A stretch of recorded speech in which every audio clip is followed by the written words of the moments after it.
9:40, Comedy Breakfast on Love Sport Radio. Me and Kevin Gallen here till 10:30. Spurs announced yesterday they won't move into their new stadium till March, something that Love Sport Radio broke to you in September. Joining us on the line now is the author, actor and Spurs fan, Chris Cowlin. Morning, Chris. Good morning, Ian. Good morning, Kevin. How you doing? Yeah, Morning. we're fine. Now, you've been down there. It looks like a beautiful stadium. It must be driving you a bit nuts. You're going to have to wait another 2 months. It is frustrating for the fans, but it will be worth the wait. I personally have been very, very lucky. I've been in there 3 times. I've seen the pictures, Chris. I don't know how you guys reported it in September, because everything was looking good, and it was critical systems that was the problem. It is all frustrating for every person connected with Tottenham Hotspur Football Club. Yes. Obviously, the club have been let down big time with contractors and what have you. But as I said, it will really, really be worth the wait. This stadium is one hell of a place. It is incredible. It will be one of the best stadiums in the world. The features throughout the stadium are absolutely fantastic, incredible. So it will be worth the wait. What's a few more games? The only thing that is frustrating for the fans is Wembley Stadium. Yeah. It is extremely quiet. We now know what the Arsenal fans feel like at the Emirates. I knew. See, we get him on as a guest. Yeah, I know. It's like bringing someone into your house Yes. and they have a pee on the rug. I mean, there's no need, is there, really? He couldn't help himself. No, I understand that. But as I said yesterday that Pochettino said he's going to stay for 20 years and the stadium should be ready by then. So it goes both ways, Okay, right? good. It does go both ways. Now, the first game, I mean, you got the game against Arsenal on the 2nd of March. But I understand that Spurs didn't want to start with that game just in case the unthinkable happens, or thinkable in my case, because you know there'll be lunatic Spurs fans going, it's cursed, they've cursed it, that lot, you know. There's no way, Ian, that they would open it against Arsenal. No. There's no way that they would open it midweek or on a cup game because of segregation reasons. So. Whatever game it is, and I've said this many times before, whatever game it is, it will be an incredible occasion. Every fan will be singing at the top of their voice. The stadium will be extremely loud. And I have no doubt, whatever team we play, we will win that game purely for the sound, because everybody will let their aggression out of being at Wembley for this amount of time, and everybody will sing their hearts out. And the club are welcoming flags, banners, and everything else at the stadium, and I think the place will just be absolutely buzzing. But whether it's Crystal Palace, whether it's Brighton, whether it's one of the other games, it will be an incredible occasion, and something we all can't wait for.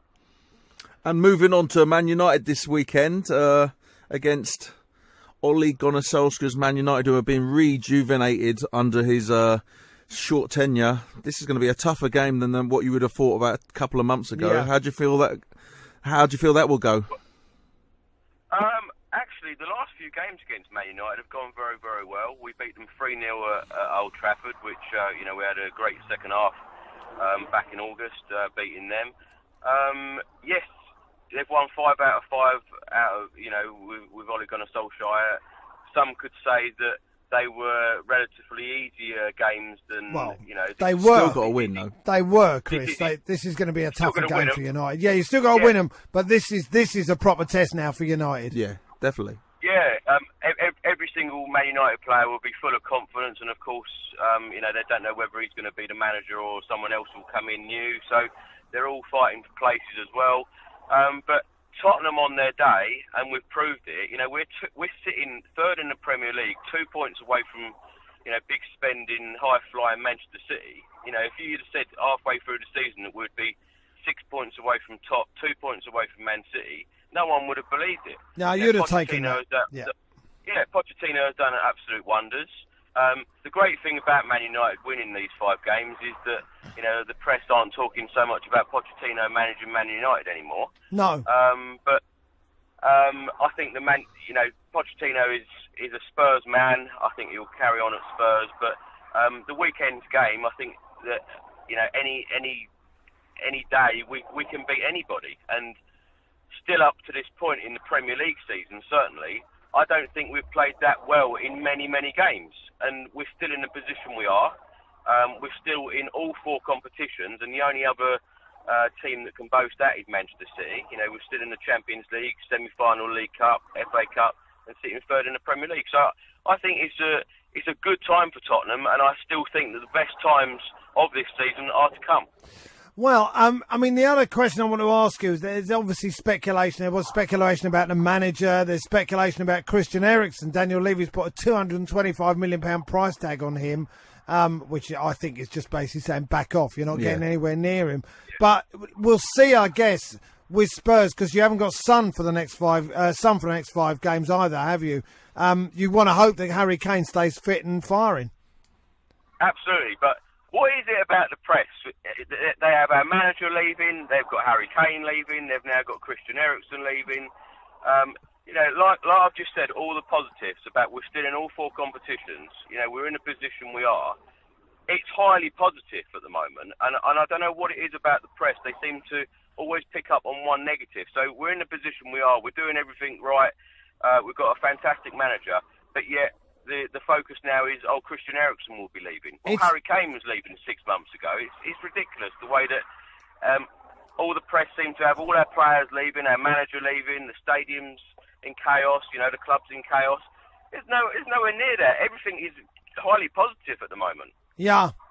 Well, unfortunately, that is the case. And plus, I was waiting for the invite of when Tottenham beat Arsenal in the League Cup, you know, to talk about that match. Yeah, oddly, I don't know what happened then. We were going to call you, and then I think I said the phrase "over my dead body." Am I speaking to him that week? I think is what it was.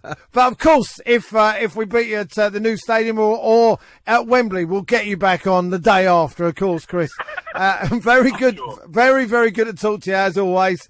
As the author, actor, and Spurs fan, Chris Cowlin. It's part of the fun, right? Yeah. Part of the fun. I think it's healthy. And I think what's interesting, I said to you, and I've been talking about Poch quite a lot, when he talked about Arsenal and Tottenham, he said you've got to have the right sort of hatred, right? Yes. It's the right sort of hatred, because there's no doubt Chris seems like a very fine chap, right? I imagine we enjoy a pint together. It'd be fun. But if he was standing 5 foot away with 10 stewards in the way, I'd be shouting abuse at him, and he would be shouting abuse back at me. And that is as it should be. Yeah, as long as it don't get violent, that's fine. As long as it doesn't get violent. Yeah. Exactly right. Bit of banter. I don't like the word. I actually don't like the word banter. I think it's misused. Bit of chat. But you know, of course, that is part of the fun of it. And there's no doubt that Spurs are doing well. To answer his question, and we didn't answer him, but to answer his question, I think the reason that the press are talking about these stories is because Spurs continue to do amazingly well without spending money. But in order to take the next step, they need to spend money, and if they don't, then there's always going to be questions about the star players. It's all right saying Christian Eriksen 225 million pounds. Is he getting paid like a 225 million pound player? Well, I think that's a very interesting point, because Christian Eriksen could see that story and knock on the door and go, well, I'm getting paid like a player who's worth 50 million quid. Exactly. So, you know, one way or the other. And I think these are the questions that Spurs are going to have to answer, and that, if Chris is still listening, is why I think the press continue to speculate. Yeah. I do it just for the fun of it, I've got to be honest with you. But if we're talking about the press here, and we understand why, it's the narrative. It's the narrative.